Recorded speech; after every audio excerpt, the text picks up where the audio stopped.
Listo, vamos a empezar.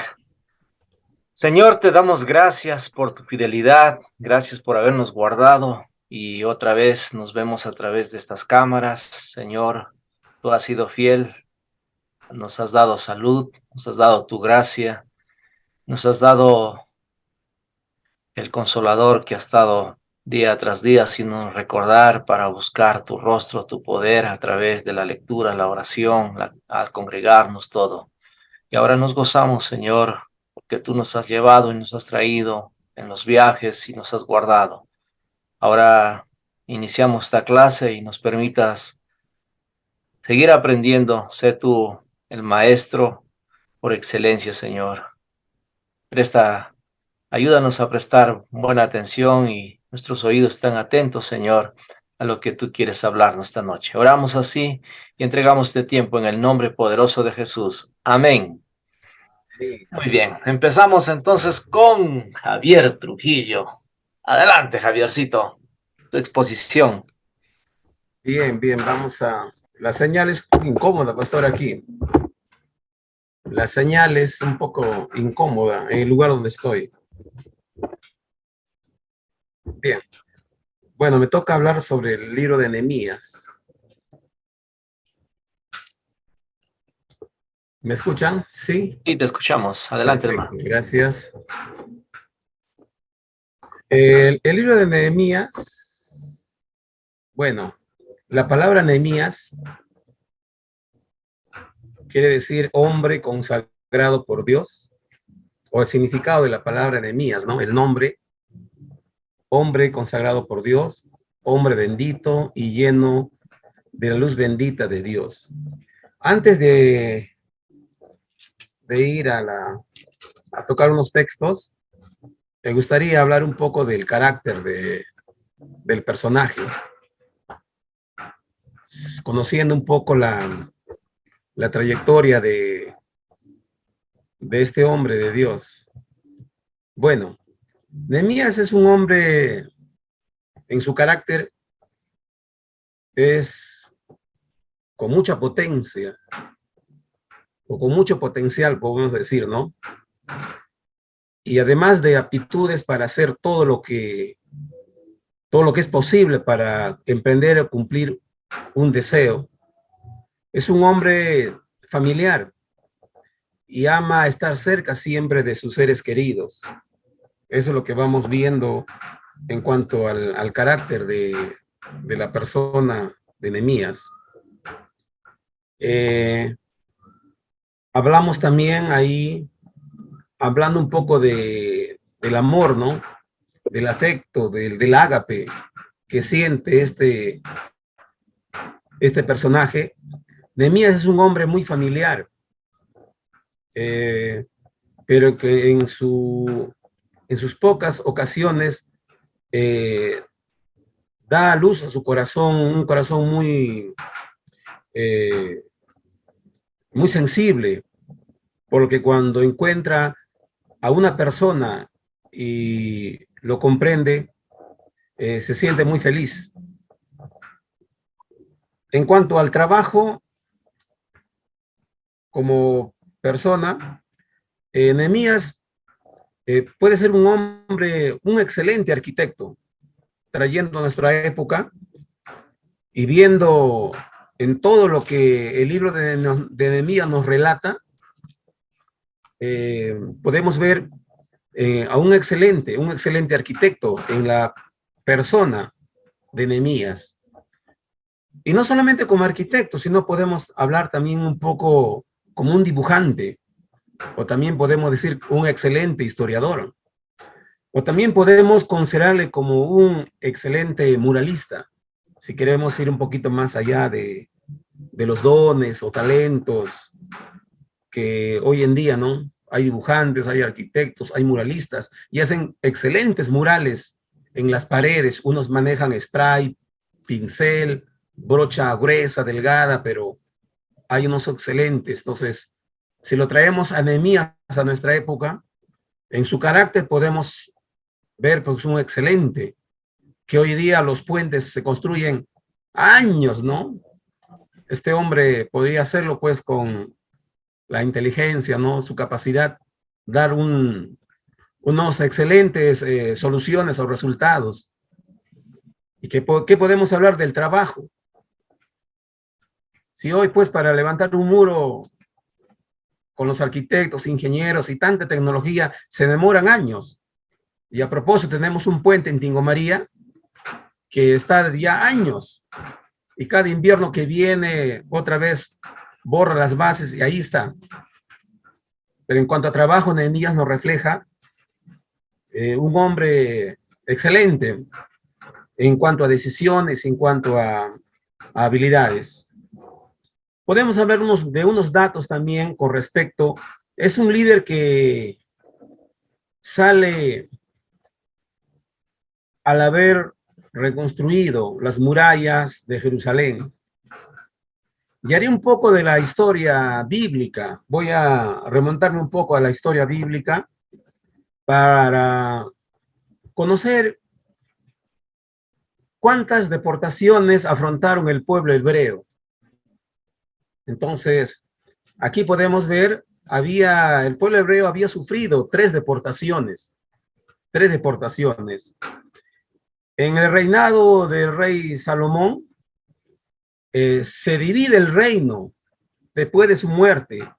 Después de la muerte del rey Salomón, se divide el reino. Ya eso lo habíamos visto en la clase, el reino del norte y el reino del sur. Casi 200 años después de la muerte del rey Salomón, el norte de Israel fue conquistado por los asirios.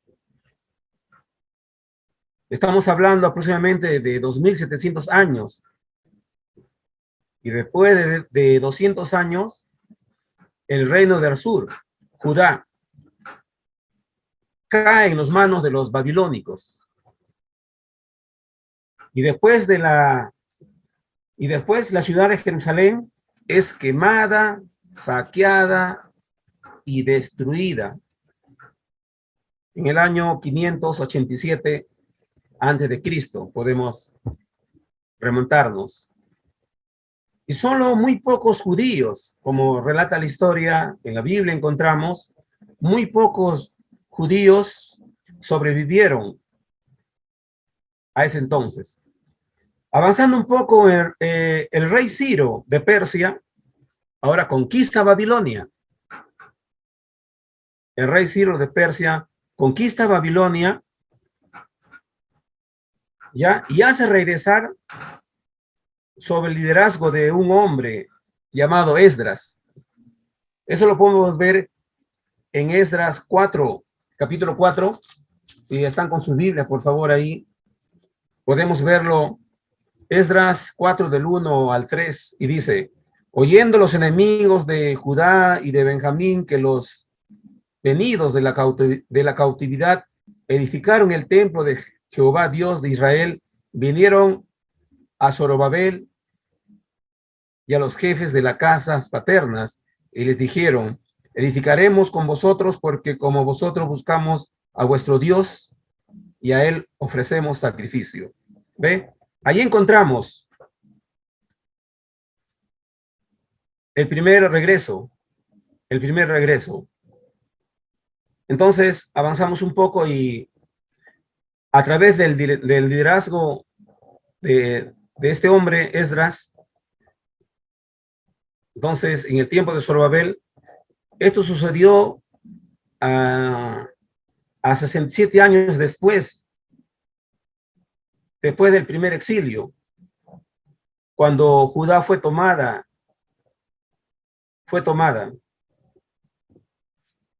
Vamos a decir en el año 605, para la era antes de Cristo.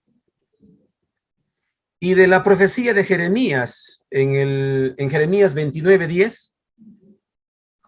5 minutos más, ¿Perdón? Javiera. 5 minutos más tienes, 15 minutos. Ya, perfecto. Tiempo para que expongas. Gracias, ya. Corre, entonces vamos a acelerar un poco, ¿ya? Entonces, cuando vemos en la Biblia, no es solamente que estamos viendo hechos simples, ¿no? Sino que Dios guarda a su pueblo Israel y a través de todo ello podemos ver cómo la mano de Dios persevera a este pueblo. Bien, y podemos encontrar en la persona de Nehemías,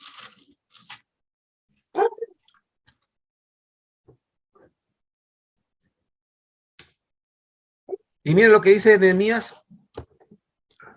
en el capítulo 1, versículo 1, dice, palabra de Nehemías, hijo de Acalías, aconteció en el mes de Kislu, en el año 20, cuando yo estaba en Susa, capital del reino.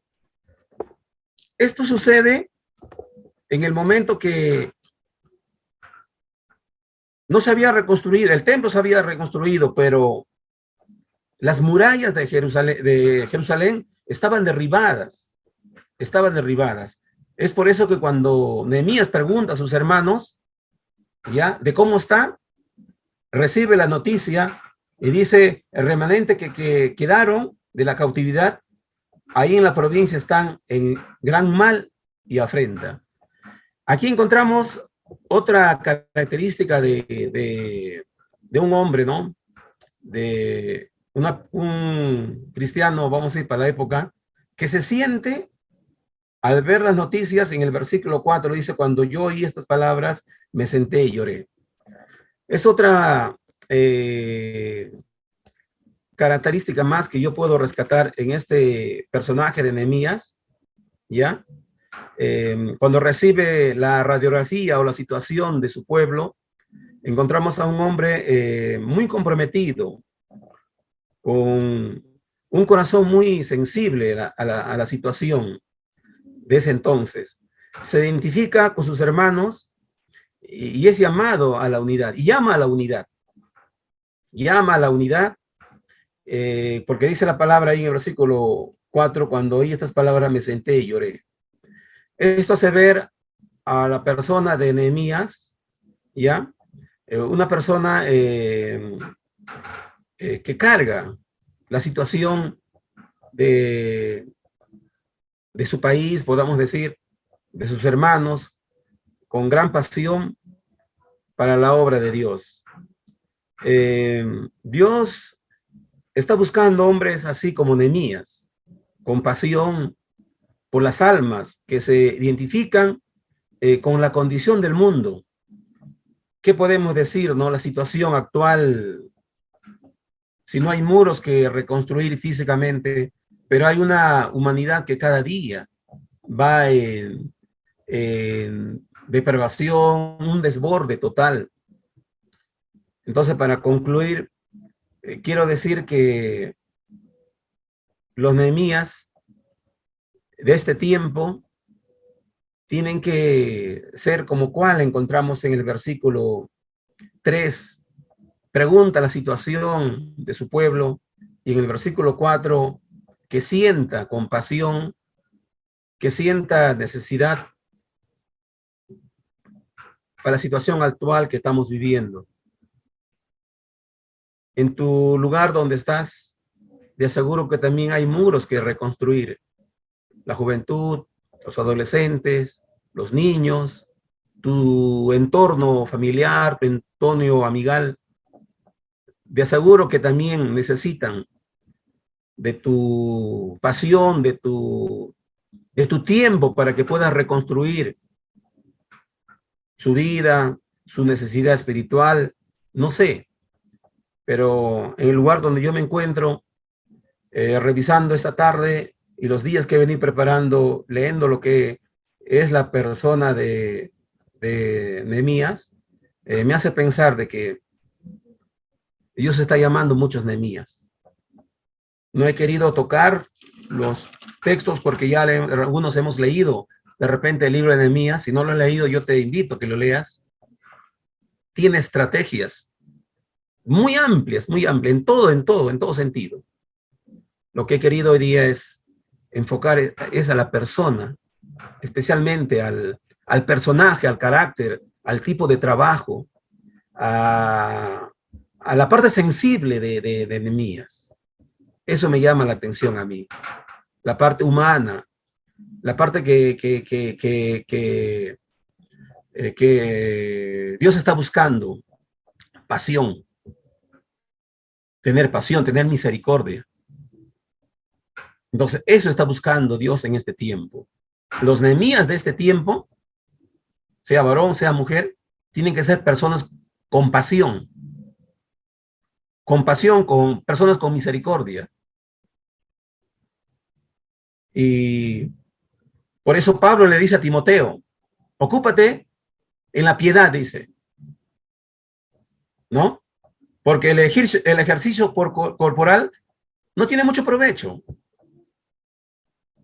Dicho paso, a mí me gusta mucho la calistenia, pero sé que eso no me va a servir de nada delante de la presencia de Dios.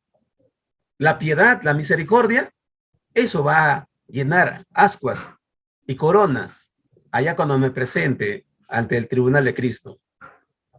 Así que, hermanos, esto he querido transmitirlos y acá estamos para seguir avanzando. Gracias. Gracias, Javier, gracias. Sí, libro de Nehemías. ¿Cuántos capítulos tiene, Javier? Nehemías tiene... Sin mirar nomás. No, sí.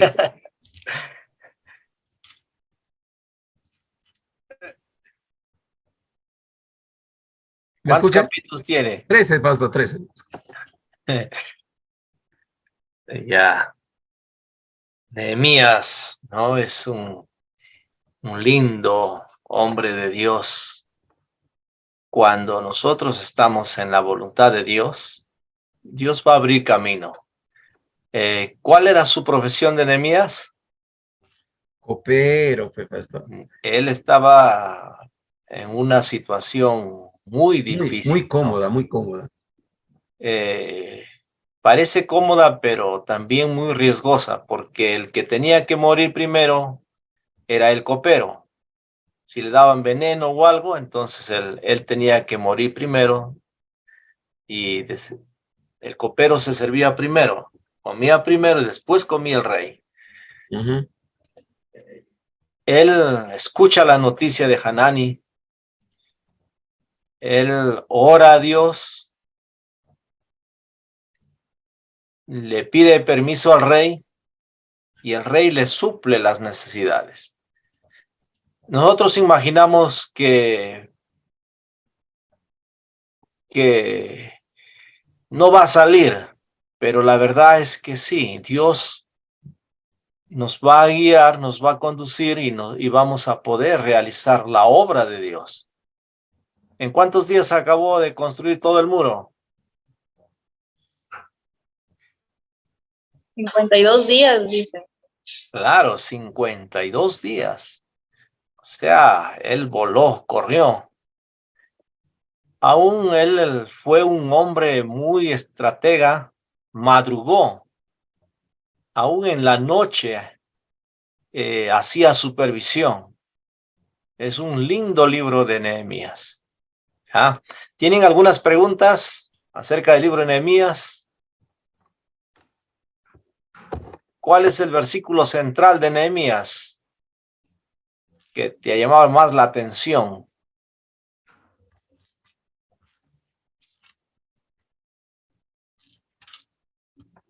¿No has encontrado el texto? ¿Texto clave? Clave, ¿no? Siempre No me he fijado en eso.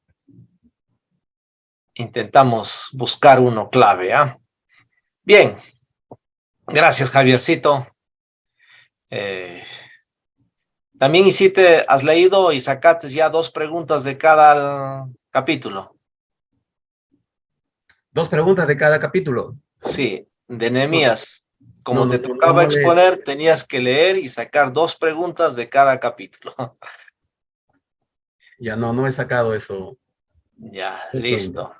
La tarea no es tan complicado, es simple. O sea, el personaje que usted lee, que va a exponer, lea eso en la Biblia y saque de los capítulos que menciona desde él 2 preguntas, nada más. Por ejemplo, 13, 26 preguntas, ¿no? Y de ahí usted aprende. Nehemías, un gran líder, un líder de oración, un líder que anhela éxito, ¿no? Un líder de oración. Wow, capítulo 1, ¿no? Capítulo 2, ora frente al rey, la oración más cortita. Oré a Dios delante de Nehemías.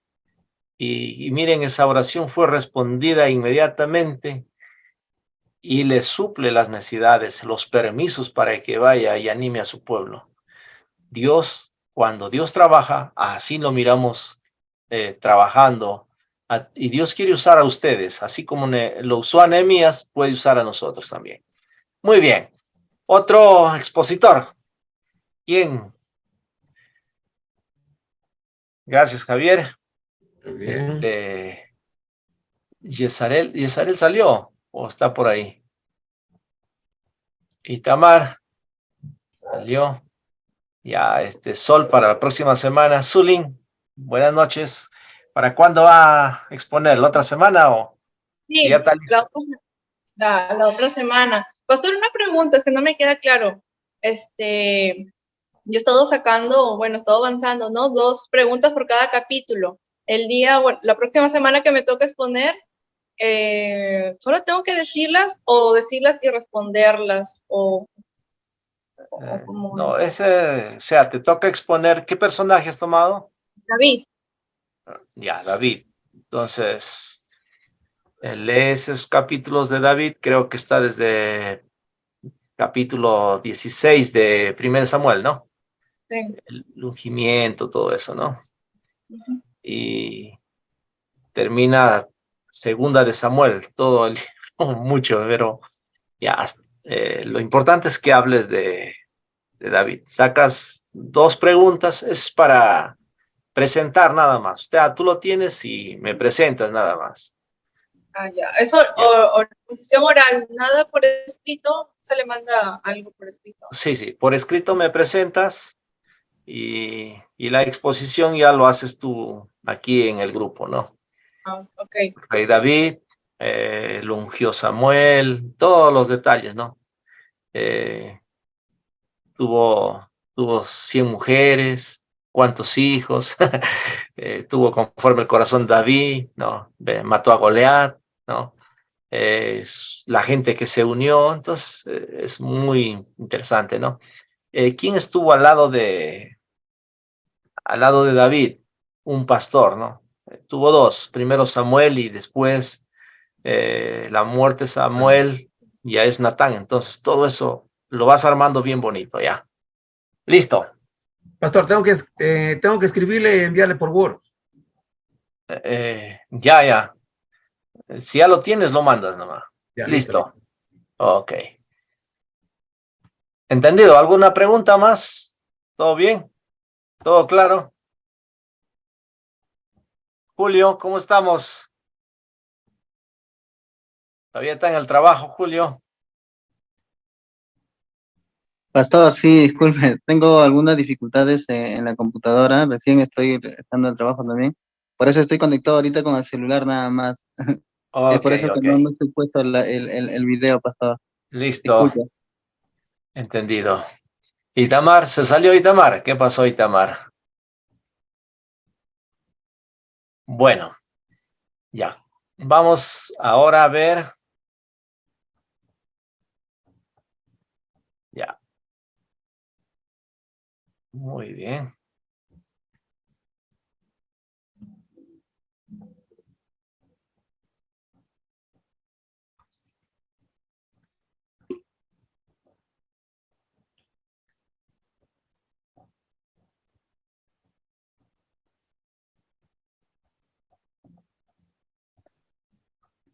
Hola, hola. ¿Estamos? ¿Me escuchan, no? ¿Se pueden ver mi pantalla?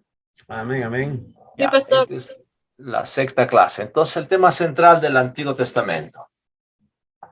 El Antiguo Testamento es la revelación del Padre. Se enfoca sobre el único y gran tema de la redención. Sirve asimismo como contexto para el Nuevo Testamento. El Antiguo Testamento viene de parte de Dios, es la revelación del Padre, ¿no? Y,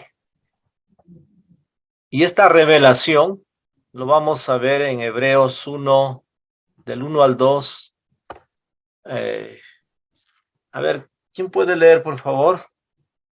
Ya. Hebreos. Hebreos capítulo 1.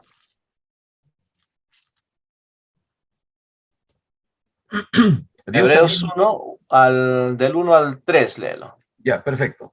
Dios, habiendo hablado muchas veces y de muchas maneras en otro tiempo a los padres por los profetas, en estos postreros días nos ha hablado por el Hijo, a quien constituyó heredero de todo y por quien asimismo hizo el universo, el cual, siendo el resplandor de su gloria y la imagen misma de su sustancia, a quien sostenía todas las cosas son con la palabra de su poder, y habiendo efectuado la purificación de nuestros pecados por medio de sí mismo, se sentó a la diestra de la majestad en las alturas. Ya, hasta ahí nomás.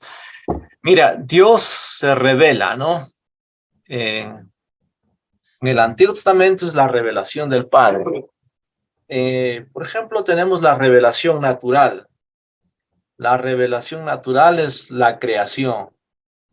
Todo lo que ve nuestros ojos, el sol, los mares, las plantas, es una revelación natural que puede decirnos, nos dice que hay un creador detrás de ello, ¿no? Esa revelación viene del Padre y miren, de muchas formas, dice Hebreos, de muchas formas. Atrás por los profetas también, pero ahora Hebreos va a decir, nos ha revelado a través de su Hijo Jesucristo. Esa es la revelación ya especial, ¿no? Y miramos en el Antiguo Testamento, Dios le revela su voluntad a Adán. En el capítulo 2, ¿cuál era la voluntad de Dios para que Adán hiciera? ¿No? Poner nombres a los animales, que no comiera del árbol de la ciencia del bien y del mal. Está revelando su voluntad. La revelación de Dios de arriba hacia nosotros. Nunca del hombre hacia arriba. ¿No? Luego va revelándose. Yo estoy poniendo solamente algunos ejemplos. Por ejemplo, Dios revela sus planes a Noé. Le cuenta a Noé, le dice, Noé, todo joven ahora en la actualidad, cada pensamiento, cada designio de su corazón es de solamente hacer el mal. Es que sí, estoy tan dolido que voy a destruirlo. Pero tú eres justo, tú has decidido en tu libre albedrío confiar en mí y yo te voy a salvar. Haz un barco bien grande. Está revelando sus planes para la humanidad, ¿no? Dios siempre se ha revelado aun cuando cayó Adán y Eva, Dios le reveló su voluntad.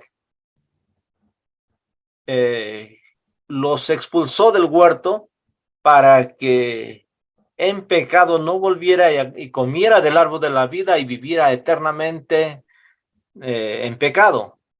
Eso no quiso. La voluntad es que lo restaurara, ¿no? Había una revelación, le está diciendo en el 3:15, que de la descendencia de Eva va a nacer un Salvador, pero va a haber una guerra, pero el Jesucristo va a ganar, ¿no? De la descendencia va a ganar. Así va revelando su voluntad. Revela de generación en generación. Cuando en Éxodo capítulo 3, versículo 15, vamos a encontrar que le está diciendo Dios de Abraham, Dios de Isaac, Dios de Jacob. Y eso nos está diciendo, es un Dios maravilloso, ¿no? ¿No? Es un Dios precioso. Por ejemplo, ahí Dios se revela de generación en generación. Entonces, ¿cómo se revela Dios hacia nosotros? Es muy bonito. Busque Éxodo capítulo 3, ¿ya? Versículo 7. A ver, búsquelo. Ya, busque Éxodo. Ya. Miren nuestro Dios, que es cómo se revela a nosotros. Éxodo capítulo 3.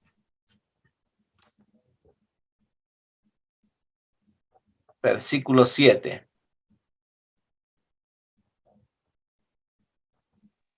Dijo luego Jehová: Bien he visto la aflicción de mi pueblo que está en Egipto, y he oído su clamor a causa de sus exactores, pues he conocido sus angustias. Gracias, Zuli. Mira lo que estás ahí mirando, ¿ya? ¿Cuántos hay ahí? A ver. He visto, he oído, he conocido, el versículo 8, he descendido. Mire cómo Dios se revela, ¿no? Hacia nosotros. ¿Y cómo lo podemos conocer a nuestro Dios? Un Dios que no es totalmente a un ídolo, ¿no? Totalmente diferente. Es un Dios que ve mi situación, que ve tu aflicción, ve nuestra aflicción, ve de su pueblo, ve de su iglesia. También es un Dios que escucha, oye el clamor. Por eso usted no hay que dudar, ¿ya? Dios nos escucha. He oído. Es un Dios que tiene oídos. Escucha el clamor. Un Dios que conoce. Un ídolo no puede hacer eso, ¿no? Él conoce nuestras victorias, Él conoce nuestras flaquezas, nuestras angustias, nuestras fortalezas. Ese es ese Dios, está revelándose a nosotros.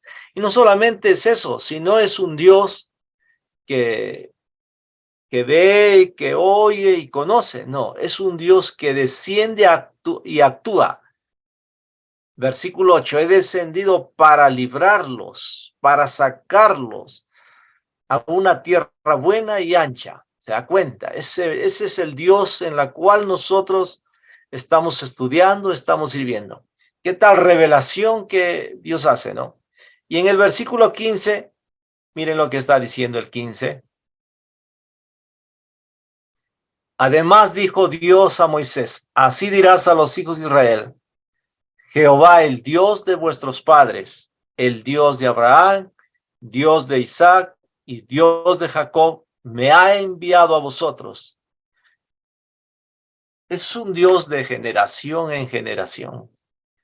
Se va revelando Dios de generación a generación. Ahora también hay otras revelaciones de Dios hacia su pueblo.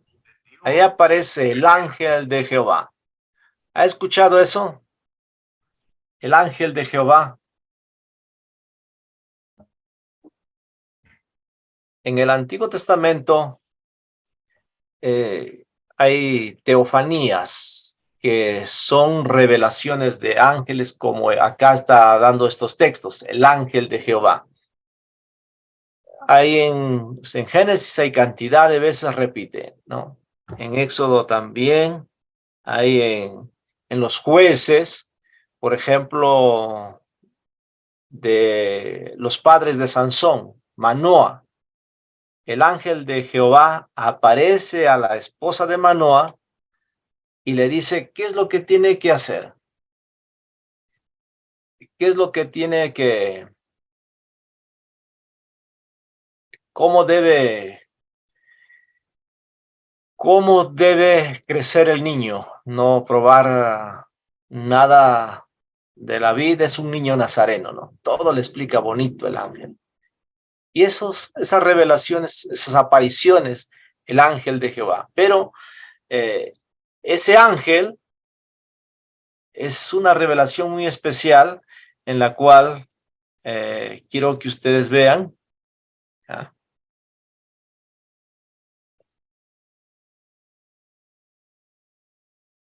Ya, ahí está.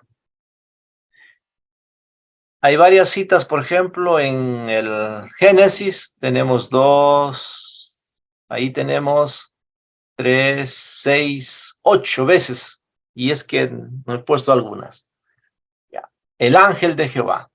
Con esto podemos entender que el ángel de Jehová es Dios, pero no es el Padre, sino que es la segunda persona de la Trinidad, nuestro Señor Jesucristo. Esto es muy importante, pues en la Escritura dice: a Dios nadie le vio jamás. El unigénito Hijo que está en el seno del Padre, Él le ha dado a conocer. Juan 1:18. Solo Cristo se ha hecho visible tanto en el Antiguo Testamento como en el Nuevo Testamento. Nadie ha visto al Padre ni al Espíritu Santo. En el Antiguo Testamento nadie ha visto, pero en el Nuevo Testamento ya lo vemos a Jesús. Y Jesús va a decir: el que me ha visto a mí ha visto al Padre, ¿no?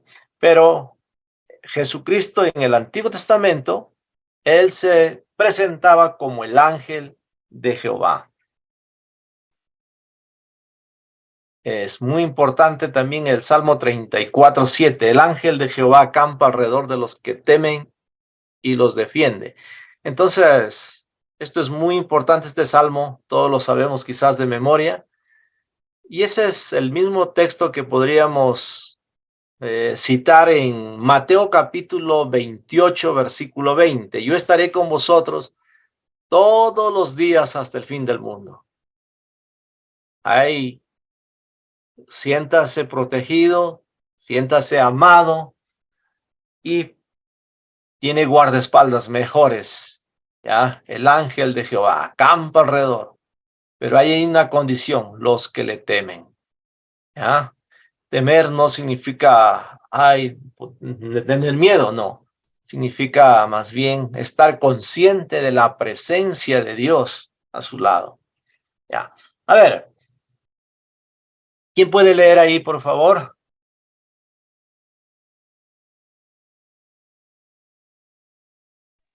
Las apariciones del Señor Jesús en forma visible, ya sea humana o angélica, son llamadas teofanías. Estas solo ocurrieron en el Antiguo Testamento, antes de la encarnación del Señor. Una vez que el Señor vino al mundo en carne, nunca más se ha manifestado como el ángel de Jehová. Así es, en el Antiguo Testamento va a encontrar estas teofanías como el ángel de Jehová. Pero una vez manifestado, ya no encontramos. La segunda parte. A ver, otra persona aquí me ayuda a leer.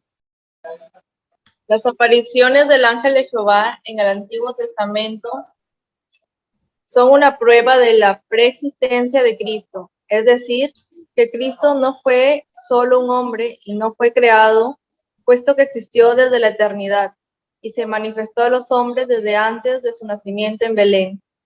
¿A quién vieron entonces Agar y Abraham y Moisés? No al Padre, sino al Hijo, nuestro Señor Jesucristo. Conocido como el ángel de Jehová, ¿no? Y Agar, también Daniel en la fosa de los leones. Hay una linda foto, ¿no? A ver, la Biblia declara la preexistencia de Cristo en el Antiguo Testamento en muchas maneras. Antes de la creación, Cristo dijo: Padre, glorifícame con aquella gloria que tuve contigo antes que el mundo fuese. San Juan 17:5. O sea, Cristo mismo está dándonos a entender que antes de la creación, Cristo ya existía, ¿no? Segundo, durante la creación, Juan nos dice que el Verbo, Jesucristo, fue el creador de todas las cosas. San Juan, capítulo 1, del 1 al 4. Ahí estaba el Logos, la palabra. Después de la creación, Cristo dijo, antes que Abraham fuese, yo soy. San Juan 8:58. Antes, ¿no? Después de la creación, Cristo dijo, antes que Abraham fuese, yo soy.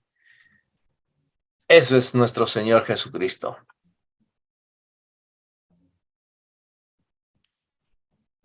Ya, hasta acá. ¿Alguna pregunta? ¿Cómo Dios se revelaba? ¿Cómo Jesús se revela en el Antiguo Testamento?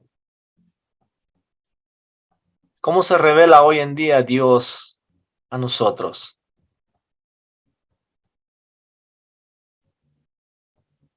¿A través de qué se revela Dios? En estos tiempos, claro. Claro, a través de la palabra. Por eso usted escuche a Dios cada día, ¿ya? Antes ellos no tenían lo que nosotros tenemos. Nosotros tenemos la Biblia, ¿no? Ellos no tenían. Por eso Dios se revelaba audiblemente. ¿Podía Adán y Eva escuchar la voz de Dios? Qué lindo, ¿no? ¿Quieren escuchar la voz de Dios ustedes? Lea la Biblia cada día y va a escuchar el silbido, el abrazo, el te amo, el yo estoy contigo, te creé con un propósito, te puse como luz.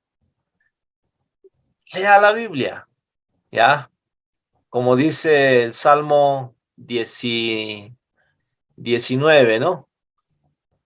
La ley de Jehová es perfecta que convierte el alma, o sea, me va a convertir en un hijo, en una hija de Dios, ¿ya? Si usted no se conecta, no lee, entonces usted va a surgir su pensamiento, va a surgir su experiencia o lo que le contaron. Pero si usted escucha a Dios diariamente, Dios va a revelarse a tu vida y vas a conocer su voluntad, su propósito. Abraham escuchaba la voz de Dios. No, hablaba Manoa con el ángel de Jehová. Jacob también escuchaba la voz de Dios y le decía, ¿no? Jacob, ¿sabes qué? Ya deja a tu suegro Labán, tienes que volver a la tierra. Escuchaba la voz diariamente. Y llega hasta Deuteronomio. Hasta ahí ya tenía la revelación escrita Moisés.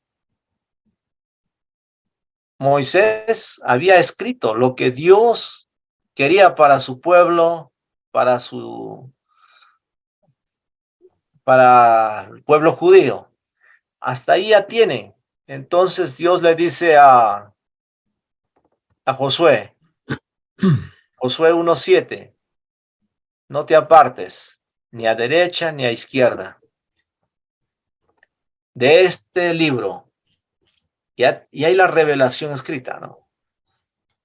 Entonces, ¿qué tiene que hacer Josué? Escucharla, ese libro, leerla, la ley, y todo lo que hace va a prosperar, le dice.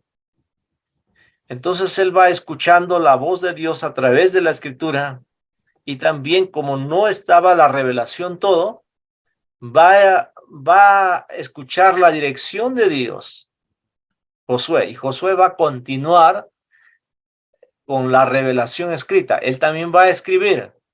En el capítulo 6 y 7 fracasa Josué. ¿Por qué? Dejó de escuchar la voz de Dios y escuchó la voz de los espías en Jai. Y entonces cuando él escucha la voz de los espías y no escuchó la voz de Dios, entonces él sufre. Pero otra vez, a través de la oración y la búsqueda a Dios, Dios le revela y le dice, hay pecado, santifica al pueblo, maten apedréenlo. Y otra vez viene la revelación de Dios a Josué y le dice, Josué, no tengas miedo, lleva a todo el pueblo, divide en 3 grupos. Mi voluntad es este pueblo que sea destruido. Entonces, cuando ustedes van a enfrentarse, haz que como si estuvieran escapando, mientras que el otro grupo que está por el otro lado le enciende la ciudad y el otro va atacando y nosotros regresamos y lo destruimos. En Jericó su voluntad era que lo queme, destruya todo, excepto, ¿no?, que tenía que separar el oro para Dios. En cambio, en Jai, ya todo el botín ya puede repartirse en todo el pueblo. Eso es precioso porque en Jericó la primicia para Dios y en Jai para ellos, ya era la segunda ciudad conquistada. Y así va revelándose Dios. Y tenemos la palabra preciosa de Dios. ¿Alguna pregunta? ¿Me han entendido? ¿No? Sí, sí, pastor, sí, correcto. Estamos Ya, en el capítulo 7, 8 de Josué. ya, listo. Muy bien, entonces. Ya volvió Itamar. Lindo, lindo. Ya, continuamos. Ya, Pastor, una pregunta, sí, pero solamente para las teofanías, ya para este tiempo, ya no se da, pero eh, se ve muchas religiones que salen y hablan de teofanía, que Dios me ha hablado, que me ha llevado al tercer cielo y tantas cosas, ¿no? Que bueno tocar en este tema que estoy tocando, amplía un poquito eso porque es bueno ya, para muy bien. entenderlo. Sí, muchos no leen la Biblia y dicen que Dios me habló por sueños, por visiones, ¿no? Pero esas visiones muchas veces es de su propia imaginación. Esos sueños son, a veces son carnales, ¿no?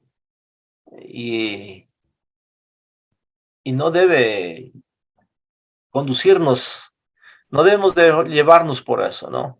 Pero tampoco no debemos desechar de que Dios quiera hablarnos específicamente en ciertos asuntos, pero teniendo una vida consagrada a Dios, ¿no? Pero algunos dicen, Dios me ha hablado, Dios me ha revelado, pero ¿cómo llevan su vida en su casa, con sus hijos, ¿no?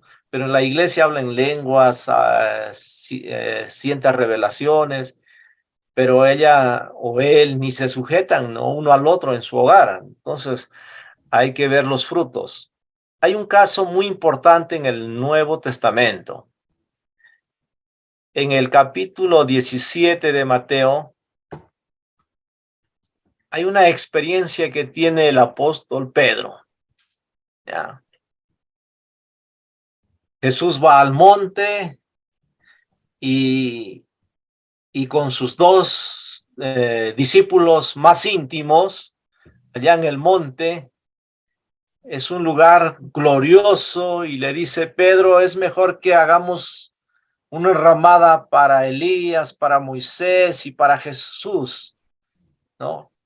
Y escucha la voz de Dios. Esa experiencia fue grandiosa para Pedro. Pero ¿saben qué es lo que dice Pedro? A ver, vamos a buscar en Segunda de Pedro, Segunda de Pedro, capítulo 1. versículo 16. Vamos a leerlo hasta el versículo 21, ¿ya? Miren.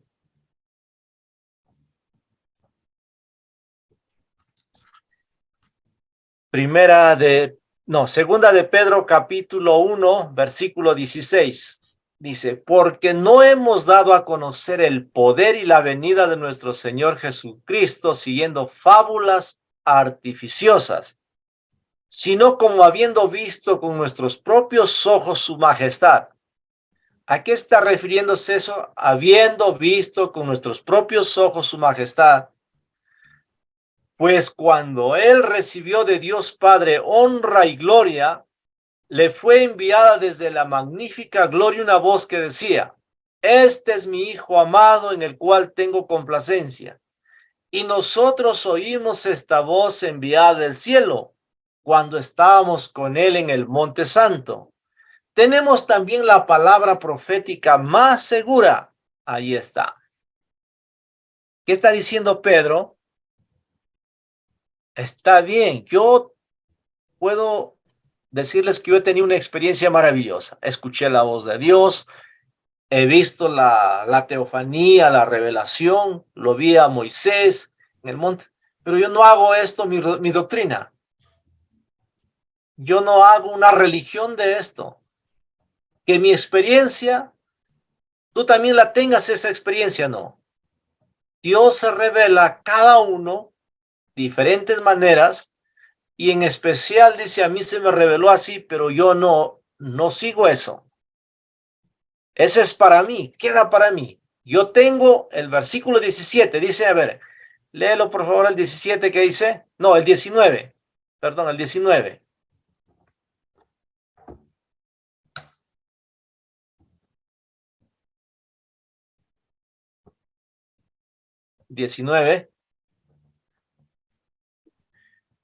Tenemos también la palabra profética más segura, a la cual hacéis bien en estar atentos como a una antorcha Ya. que alumbra. Esta es la palabra profética más segura. Ya. Esta es la palabra profética más segura en la cual hacéis bien en estar atentos, dice. Ya. ¿Por qué dice? Porque esta profecía, esta palabra no fue traída por voluntad humana. Así está diciéndoles ahí. ¿Ya?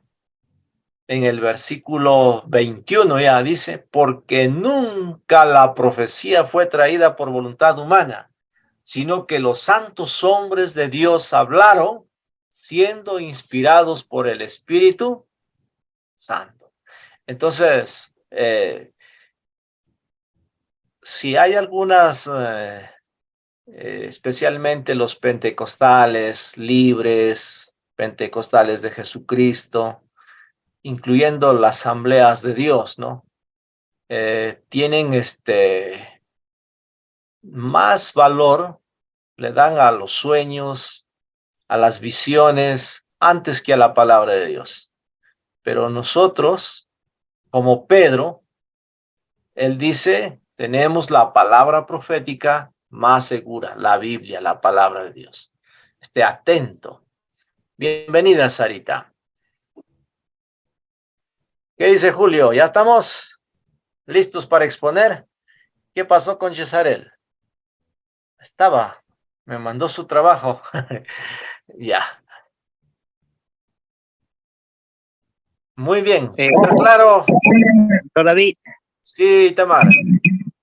Pastor David, ahora que me recuerdo sobre eso de la palabra profética y sobre los sueños, visiones, recuerdo en lo que es en el primer discurso de Pedro en Hechos 2, donde menciona sobre lo que dijo el profeta Joel sobre los jóvenes tendrán visiones y los ancianos tendrán sueños. ¿A qué se refería sobre eso cuando derrama su espíritu? ¿No? ¿A qué se refería, pastor? ¿Eso tiene alguna relación sobre el tema que estamos hablando? ¿O lo que dijo el pastor, el hermano Javier? Claro. Por ejemplo, eso es muy bueno, ¿no? En esa época, cuando Pedro empieza a hablar esta revelación, está hablando porque todavía no había el Nuevo Testamento, no se completaba el canon, no había. Entonces, ¿cómo Dios, cómo Dios se revelaba en el Nuevo Testamento? A través, directamente. Por ejemplo, a Pedro lo saca de la cárcel el ángel. El ángel lo saca, ¿no? El Espíritu Santo, en el capítulo 3, ya el Espíritu Santo habló a Ananías y a Pablo para que vayan como misioneros. Ya, ese es el Espíritu Santo. Ahora tenemos el Espíritu Santo. Ya. Ahora, cuando dice en capítulo 2 de Hechos, vamos a ir al capítulo 14 de Primera de Corintios. A ver.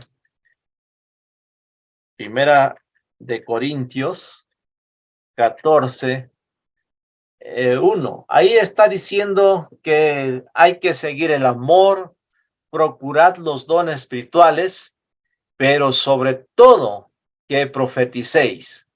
Ya, esa palabra dice que profeticéis, entonces hay que ser un profeta.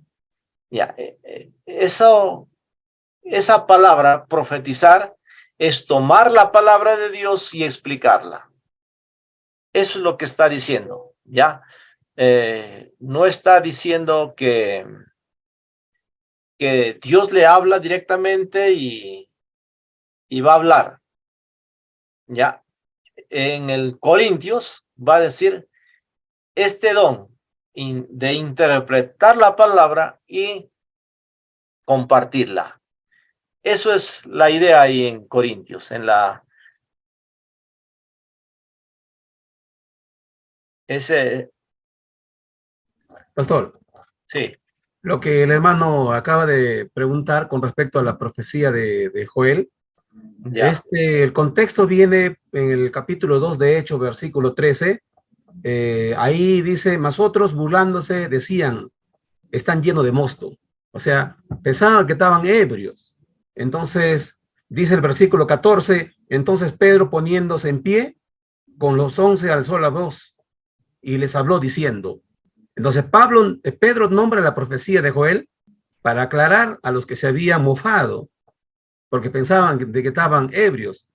Entonces, Pedro hace la profecía de Joel, pero haciéndole entender de que no es embriaguez, sino es el obrar del Espíritu Santo. es el cumplimiento de la profecía de Joel en ese entonces, claro, Amén. exactamente, Exactamente, sí, exactamente. ya Para está bien. responderle al hermanito y pueda entender que, al hermano, perdón, para que pueda entender de que es el cumplimiento del Espíritu Sí, Santo. sí, por eso no hay que desechar también, si Dios quiere hablarte a través de sueños, pero Dios te va a hablar siempre y cuando tú estás congregando, estás leyendo la Biblia, estás teniendo la comunión con la iglesia.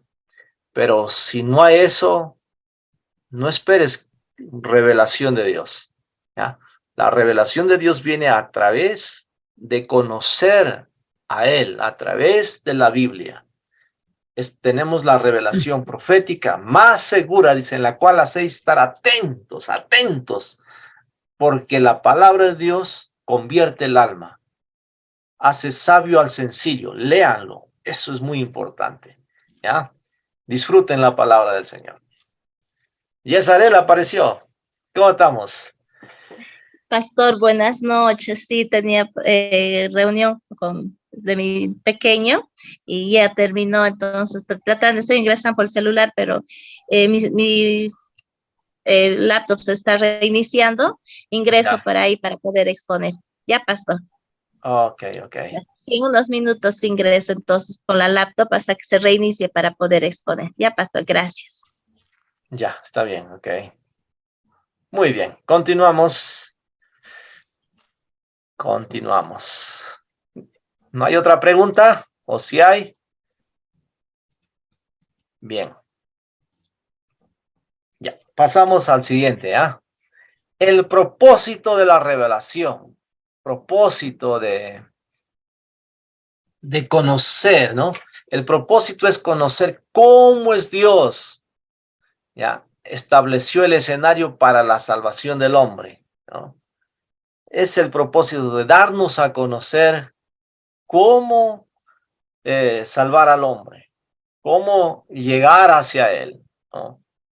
Entonces, el primer propósito, por ejemplo, antes de la creación, la obediencia. Después de la desobediencia entra el sacrificio. Y Adán les enseñó a sus dos hijos a adorar a Dios. Esa es la responsabilidad de cada padre. Lamentablemente en estos tiempos se está dando una conversión muy diferente a la que eran los primeros cristianos. Ahora le dicen, recibe a Jesús, te va a bendecir, vas a ser prosperado, en la cual eso acepta a Jesús y quiere ser prosperado y bendecido, y entonces se siente al final decepcionado y abandona su fe. Pero Dios, al darnos, por ejemplo, los mandamientos, nos hace ver que nosotros somos culpables, merecemos el castigo, la muerte. Entonces necesitamos que alguien nos rescate. Entonces, cuando acepta la persona rescatada, que merece el castigo, que alguien y otro pagó mi deuda, pagó mi pecado, entonces yo voy a permanecer firme en la fe, muy agradecido por lo que Él hizo, sin esperar de ser bendecido. El propósito es conocer cómo Dios estableció el escenario para la salvación. Él vino a buscarnos, ¿no? Y nos encontró, nos salvó. El otro escenario es el templo y los sacrificios. Entonces, en el templo, en el lugar santísimo, ahí era la morada de Dios. Ahí era donde entraba el sacerdote llevando la sangre de un animal inocente que el pecador presentaba. Entonces se llegaba a Dios a través de un sacerdote y a través de la sangre de un animal inocente. Así se llegaba a Dios. Y así era perdonado. Así era salvado, digamos, de la muerte física, ¿no? Y así la ley. Ahí en la ley nos revela su voluntad. A ver, a propósito, voy a preguntar los 10 mandamientos. A ver, vamos a... Número 1. Javier, ¿cuál es el primer mandamiento?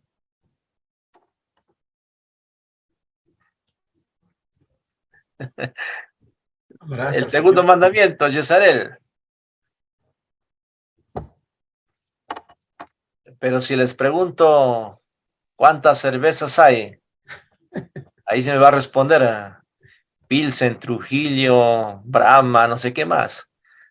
Pero ¿cuál es el primer mandamiento? Pues nos meten ahí. Segundo mandamiento, tercer mandamiento.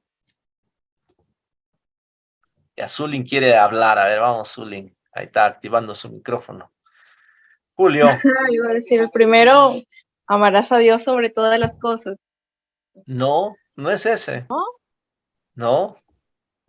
Pastor, ¿no tendrás dioses ajenos? 100 delante de mí? puntos, Julio. No tendrás. Claro. Jesús la resumió en 2.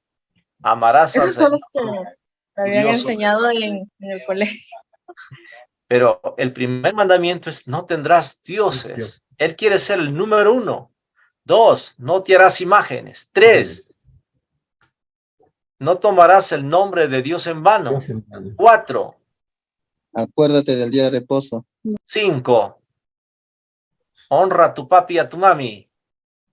¿No? Esta es una promesa para que te vaya bien y seas de larga vida.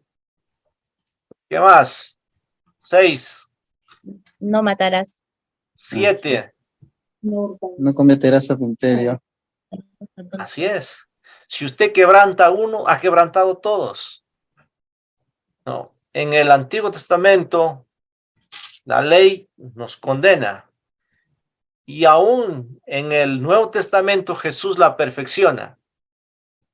Mientras en el Antiguo Testamento se tenía que hacer, ahí recién quebrantaba. Pero en el Nuevo Testamento, si alguno ya codició en su corazón a la mujer de su prójimo, ya cometió adulterio.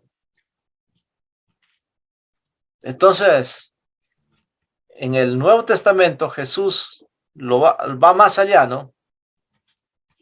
En el 1 dicen, en el mandamiento número 1, no tendrás dioses ajenos. Perdón, el 2, no te harás imágenes. Antes se hacía, pero ahora es fácil hacer imágenes dentro de nuestra cabeza.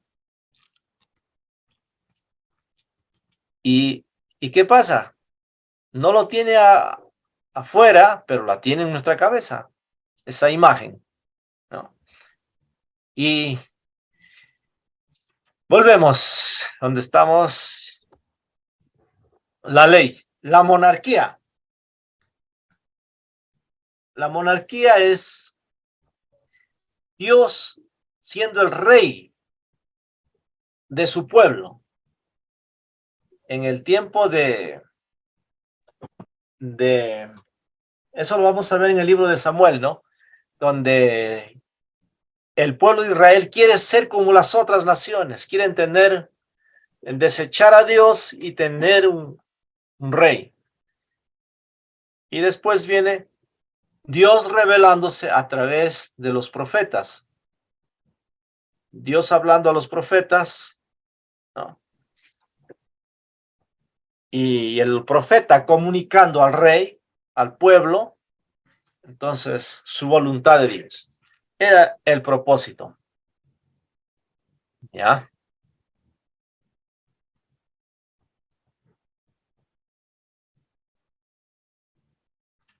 Ya, entonces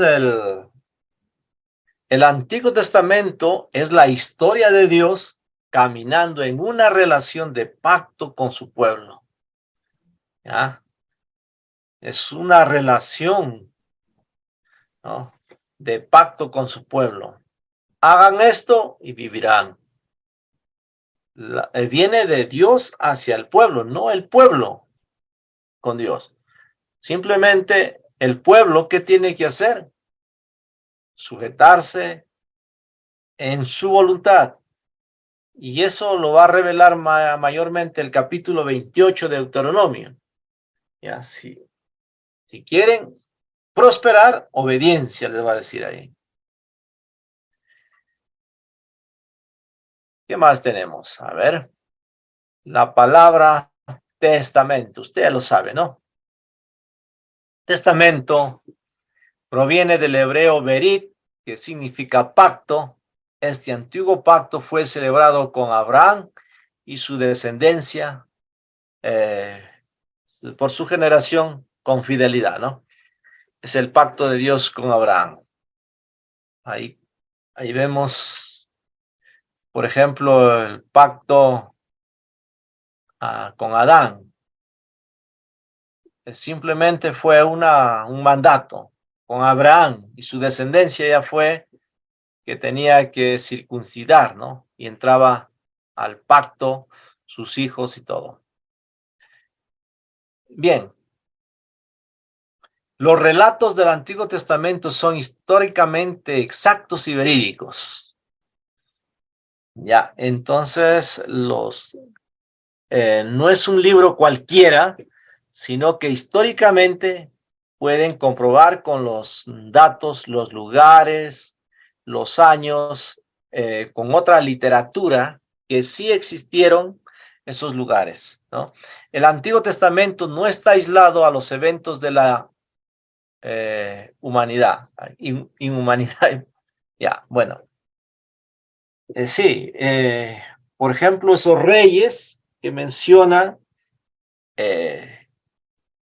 Esdras, Nehemías, sí, están registrados en la historia. Entonces no está aislado a eventos externos, ¿no? La revelación divina que registra el Antiguo Testamento fue comunicada en dos formas principales. Ya le mencionaba anteriormente, por revelación especial. Escucharon a Dios, cómo les hablaba Dios. Y palabras proféticas a través de los profetas y a través de lo que escribían los profetas también. En cada página se preservan tipos y figuras que ilustran grandes verdades espirituales como el anticipio del plan redentor. Moisés, el cordero del sacrificio, ¿no? Moisés, salvándolo al pueblo de Israel de la esclavitud. Nuestro Señor Jesucristo, salvándonos del pecado y del infierno.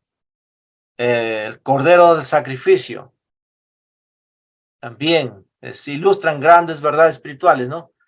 Ese cordero que se sacrificaba para el perdón de los pecados del pueblo, de la gente, y con esa sangre que entraban al lugar santísimo, nos trae una gran verdad espiritual, que Jesucristo es el Cordero de Dios.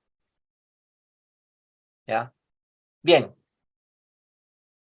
Ahora, aquí vemos el Antiguo Testamento revela a Cristo de una manera abundante. ¿Ya? Eso después del receso. ¿Qué les parece? ¿Ya? Mientras ahorita ya está lista Yesarel, tienes 15 minutos para exponer. Listo.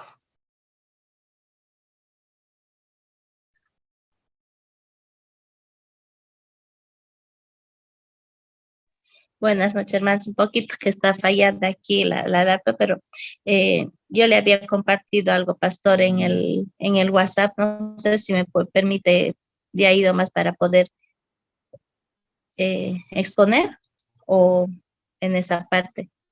Lo hago así solamente oral.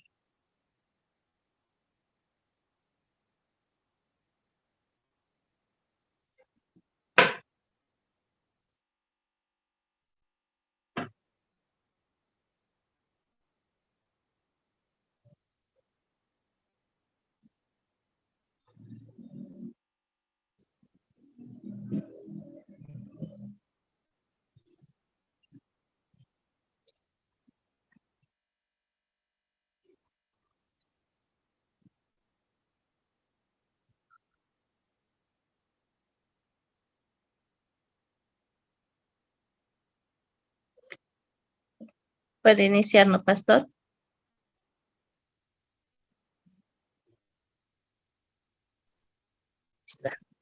Gracias, pastor. En esta oportunidad elegí el libro de Esther.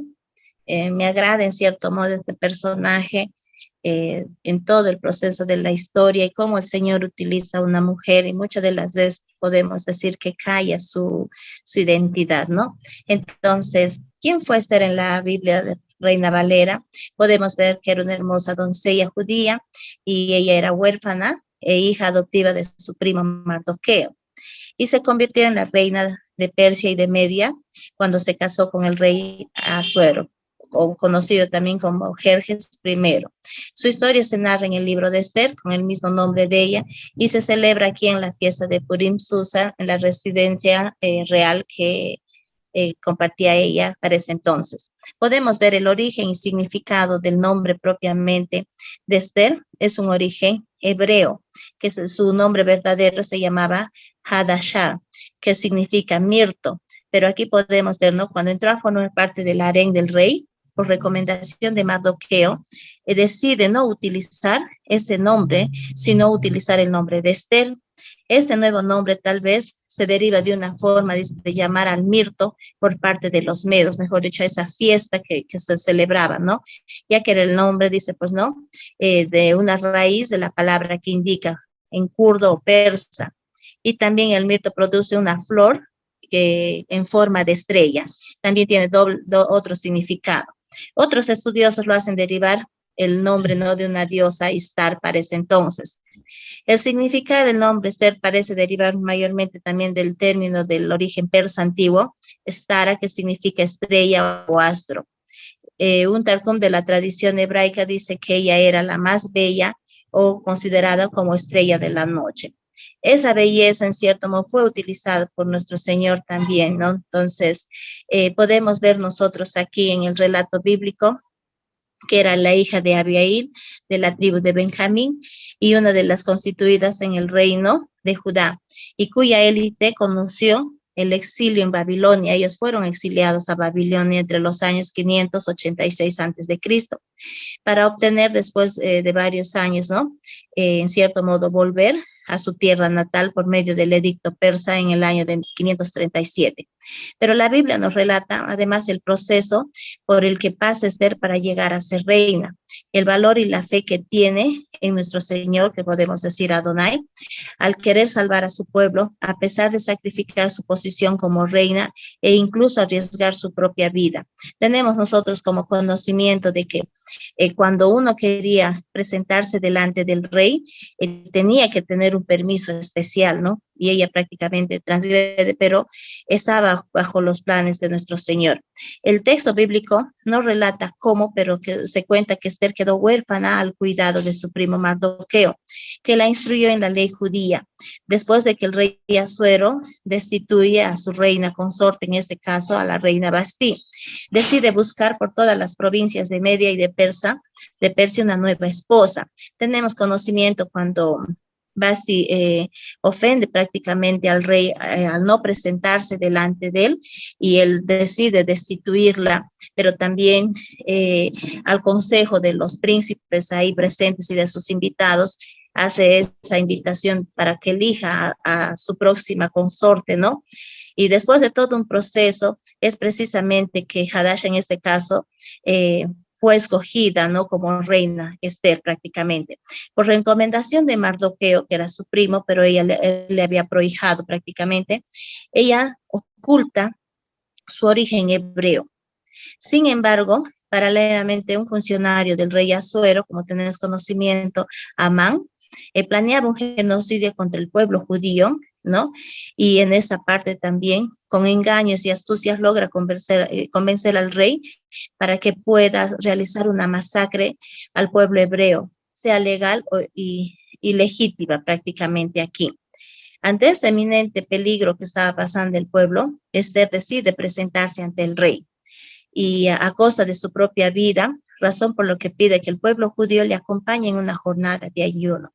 Podemos ver nosotros aquí la enseñanza también de poder interceder por su pueblo. Entonces, no solamente ella, el estatus que ella tenía era una forma de que podía salvar al pueblo, sino que ella también reconocía ahí de que había una forma de poder presentarse, ¿no? Porque ella pide a su corte como reina a sus siervas y consiervas de que ellas también sean parte del ayuno, y al pueblo también le pide a Mardoqueo, su tío Mardoqueo, en este caso como papá, que también le apoyen en una jornada de ayuno. Ella se presenta ante el rey. El rey no solo le perdona la vida a ella, como tenés conocimiento, por un acto de amor y de gracia, sino le ofrece hasta la mitad de su reino. Pero Esther solamente le solicitaba aquí algo al rey, que sea su invitado, junto con Amán durante 3 noches. Era un proceso prácticamente como una estrategia para poder poner en evidencia a lo que Amán había estado tramando en contra del pueblo judío, y primeramente contra la vida de Mardoqueo. Durante el rey acepta, y en la última noche revela la crueldad de Amán y es ordenada su ejecución, como tenemos conocimiento. Y cuando Esther notifica al rey la grave situación, ¿no? De su pueblo y de ella misma también, porque si se llegaba a cumplir este edicto, ella también no se salvaba. Entonces el rey le dice, ¿no?, que no puede transgredir el edicto que permitía la aniquilación del pueblo judío, pero así no le permitiría defenderse, y por eso el día previsto para la masacre del pueblo hebreo, los judíos logran vencer el ataque y sobrevivir, razón por lo que esta fecha se inició la tradición de celebrar la fiesta de Purim, como ellos le llaman. Podemos ver algunas características de la reina Esther como virtudes. Aparece en la Biblia como una mujer que se caracteriza por su fe, su valentía, su preocupación por los demás, su prudencia, su autodominio, sabiduría y determinación. Como ustedes pueden ver aquí en los estudios, dice que ella era una mujer muy hermosa, pero eso ella prácticamente no utilizó como algo negativo, sino para poder honrar a nuestro Señor. Ella es leal y obediente a su primo Mardoqueo, podríamos decir también a las enseñanzas que le dio Mardoqueo. Y se presta a cumplir su deber de presentar al pueblo judío y alcanzar la salvación. En la tradición judía se le ve a ella como un instrumento en la voluntad de nuestro Dios para evitar la destrucción del pueblo judío, para proteger la paz durante el exilio de su pueblo. ¿Qué nos enseña así un poquito por cada capítulo? He tratado de hacerlo, ¿no? En el capítulo 1 podemos ver nosotros que Esther ingresa al palacio, ¿no? Con su acceso al alto poder e influencia, ¿no? Pero ella aquí prácticamente ella no estaba interesada, ¿no? Propiamente había un interés personal. En sí Dios había prácticamente ya determinado, los planes de nuestro Señor son perfectos, sus propósitos son perfectos, el por qué llevó a Esther a ser parte de esta corte y pueda ser seleccionada, porque ella halló gracia delante del rey, y también podemos ver nosotros delante de los eunucos, porque ella tenía un lugar muy preferente en la corte antes de presentarse ante el rey, ¿verdad? Durante todo ese proceso. El capítulo 2 podemos ver que la vida de Esther hasta ahora ya es notable y es elegida prácticamente reina. Ella era hija, ¿no?, de exiliados judíos, quienes murieron, pero fue criada por su primo en una tierra extranjera, y a menudo que estaban siendo ellos no hostiles, fue llevada a la fuerza prácticamente al harén del rey en algún momento, pero encontró el favor de todos los que conoció ahí, y ahí ella es elegida la reina prácticamente del reino persa. Mardoqueo, aquí también podemos ver que se inicia como un proceso, el Señor utiliza, ¿no? Cuando Mardoqueo visitaba a Esther y para saber cómo le está yendo a ella, él escucha una conspiración en contra del rey y eso denuncia. Entonces, aquí hay una enseñanza también de que como hijos de nuestro Señor, yo estaba reflexionando en ello, ¿no? Muchas de las veces callamos algunos aspectos, no está en hacer escándalo, ¿no? Pero sí en un momento se tiene que actuar y hablar con prudencia, porque eso también sirvió para que haya un referente de lo que iba a pasar en lo posterior. En el capítulo 3 podemos ver nosotros, ¿no? El verdadero creyente dice, no puede obedecer edictos o ajustarse a algunas modas que corrompen a la ley de Dios. Él tiene que obedecer a nuestro Dios antes que a los hombres y dejar las consecuencias. Por más que aquí Amán trama la destrucción de los judíos, nuestro Señor ya estaba teniendo control en todo ello. En el capítulo 4 podemos ver que Esther promete interceder por su pueblo.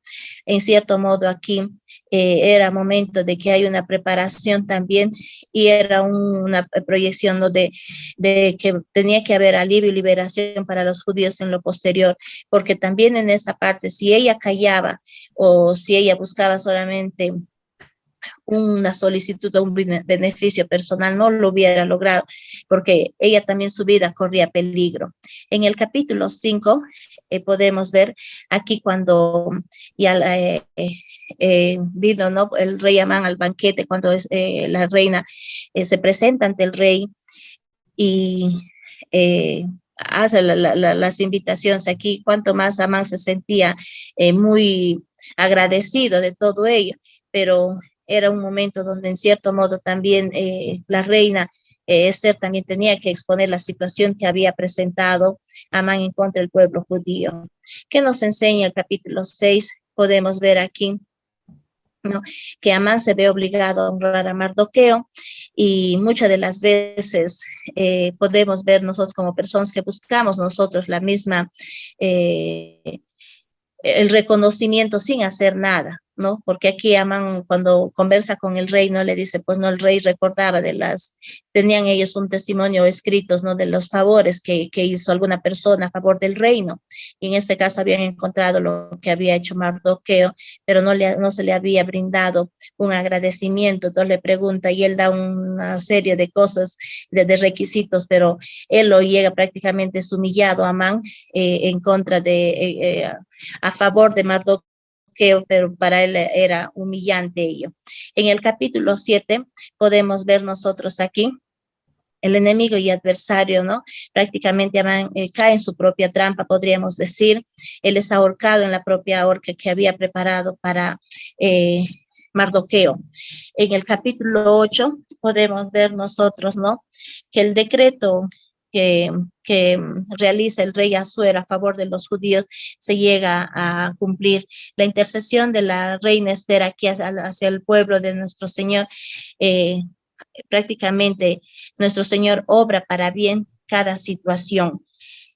El versículo 9, ¿no? Vemos aquí cuando hay ese enfrentamiento, los judíos llegan a destruir a sus enemigos respectivamente, y podemos nosotros ver de que aquí ya hay en cierto modo una tranquilidad para el pueblo judío. No se ha completado ahí, pero aquí lo tengo. En el capítulo 10 podemos ver, ¿no? Que este libro, ¿no?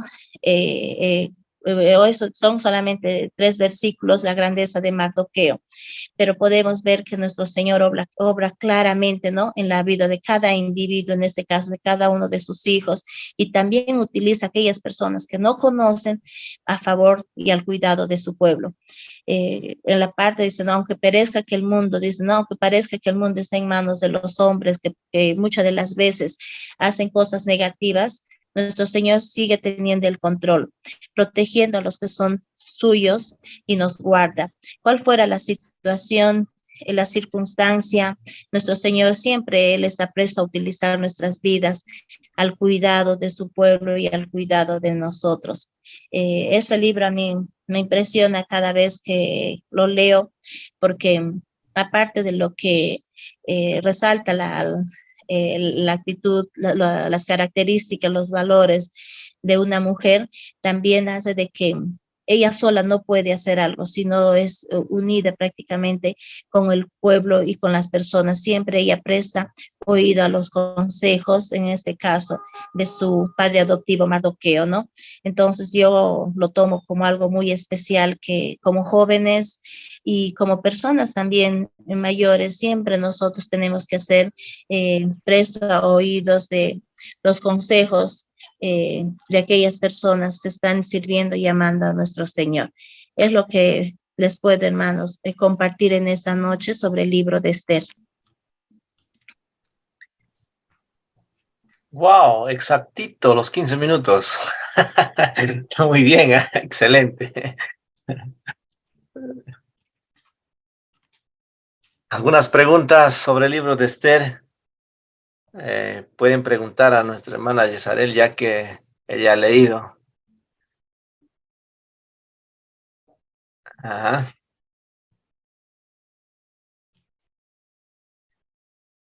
El versículo principal del libro de Esther, ¿cuál es? Está apagado tu micrófono. Capítulo 4, versículo. Sí, aquí, si perezca, que perezca, a ver, pero yo voy a entrar a ver al rey. Sí, claro. A ver. Ella tiene que declararse muerta, y el que se muere ya vive. Entonces el rey, al verla, mi reina, mi princesa, ¿cómo es que arriesgó su vida? Debe ser algo tan importante. Entonces el rey le perdona la vida y le acepta su petición. La sentencia para nosotros era así, pero el Rey de Reyes nos perdonó la vida. ¿Ah?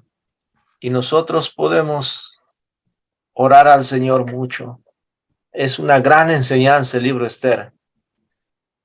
Sin la oración, sin el ayuno. El ayuno. 3 días. A veces, primero vamos y después oramos. No es así. Primero se ora y luego se va. ¿Ya? Sí. Las solteritas, los solteritos, hay que orar primero. No hay que adelantarse. Hay que buscar la voluntad del Señor. Y una vez que has orado, el Señor te va a ayudar, te va a dirigir. ¿Cómo vas a hacer la situación? cómo va a salir de esta situación. Y Él nos va a guiar. ¿Se encuentra el nombre de Jehová, Dios, en el libro de Esther o no? No, pastor, No se no se encuentra. encuentra. No se encuentra, ¿no? Sí. Hay muchos que porque no se encuentran no debe estar ese libro, pero es un libro precioso, precioso. Ya. Muy bien, nos vamos al receso, volvemos a las 8:46. Listo, ya. Tomar su cafecito Listo. y su lonchecito. Gracias, pastor.